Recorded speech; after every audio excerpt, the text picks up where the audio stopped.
What is dogma?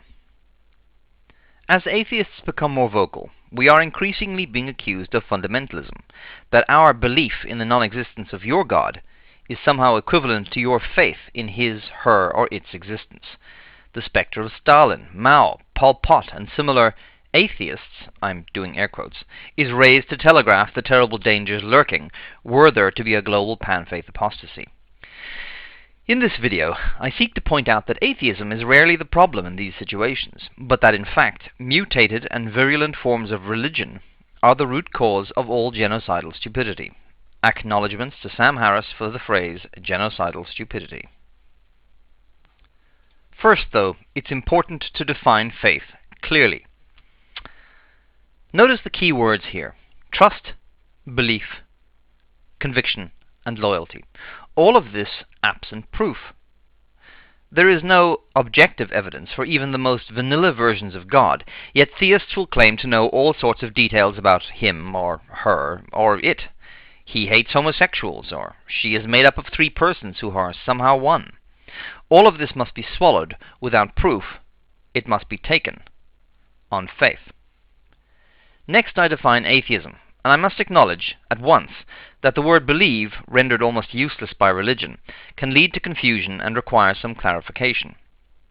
Not believing in a random and baseless assertion is exactly how we behave in every area of our lives, with the glaring exception of religion. Humans jump out of planes despite the hair-raising terror involved because an avalanche of evidence ensures survival.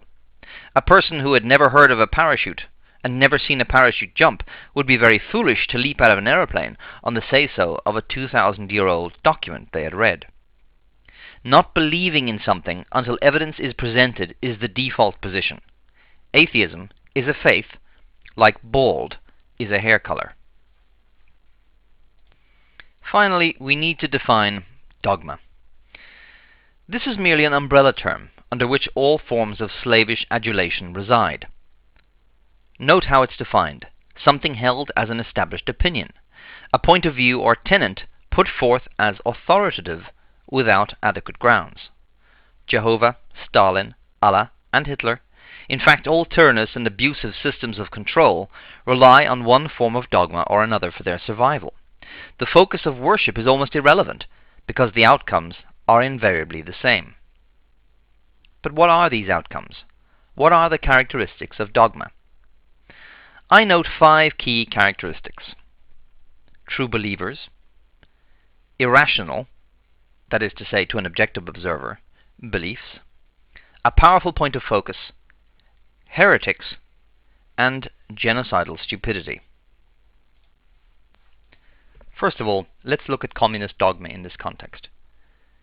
We have true believers, in the form of the party. We have many irrational beliefs to choose from. I focus on 2 extreme examples: collectivization and Lysenkoism. Collectivization led to a catastrophic drop in farming productivity and upheaval particularly severe in the Ukraine. It has been proven that millions died as a result of collectivization. Lysenkoism is a discredited form of genetics. In 1928, a previously unknown agronomist, Trofim Lysenko, invented a new agricultural technique, promising to triple or quadruple yields of wheat. In reality, the technique was neither new nor useful. However, in the compromised intellectual environment of the Soviet Union, Lysenko won all the important political battles. Between 1934 and 1940, he convinced Stalin to arrest, imprison, and execute many of his colleagues. We can see from this remove that Lysenkoism was dangerous nonsense. In fact, it was clear even then, but few dared state the obvious in violation of state dogma. There are disturbing echoes of this disaster in the political promotion of creationism in the US today. We have a powerful point of focus, first in Lenin, later in Stalin, and ultimately in the state. All of an individual's desires, their hopes and dreams, were to be sacrificed on the altar of the state. We have heretics. Trotsky disagreed with Stalin and paid for it with his life. In fact, the great purges of the Bolshevik Party ensured that the ranks were cleared of all who could oppose Stalin, and that ultimately his perspective and his view were to be accepted without question and with mindless and fearful obedience. Finally, we have genocidal stupidity. Combined with Lysenko's ridiculous theories, collectivization caused the deaths from slow starvation of untold millions of men, women, and children. Collectivization was a faith-based initiative. There was no evidence it would work. There was substantial evidence that it might do harm. Yet the Soviet state proceeded anyway. They proceeded on faith. So how does Christian dogma stack up against communism? Well, we have our true believers. I've taken the Catholics as the true believers, given that they are in the majority. We have irrational beliefs, such as the virgin birth, heaven, hell, the Trinity. We have a powerful point of focus in Jehovah, Jesus, the Holy Spirit, and God as one. We have many heretics. In the early centuries of the Church, you have Gnosticism.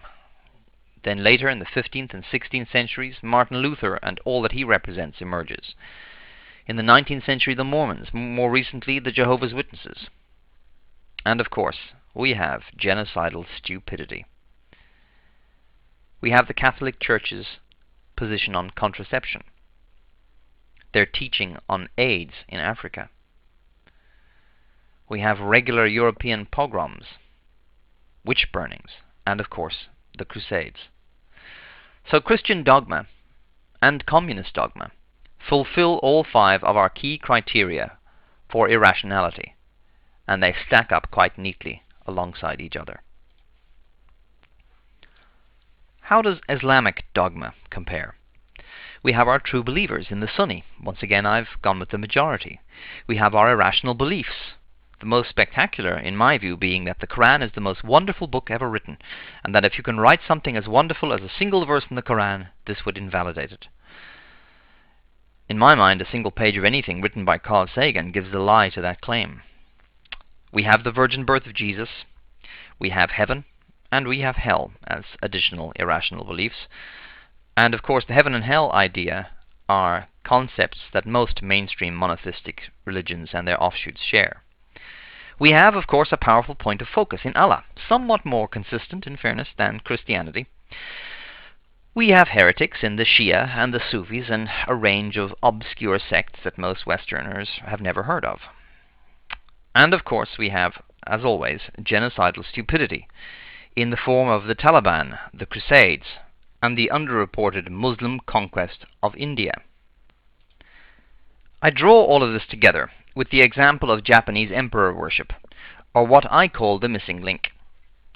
The Japanese elevation of the emperor to godhood and their reckless plunge headlong into World War II with absolute faith in the emperor as their standard is the smoking gun that links religion and secular tyranny as equal subsets of dogma.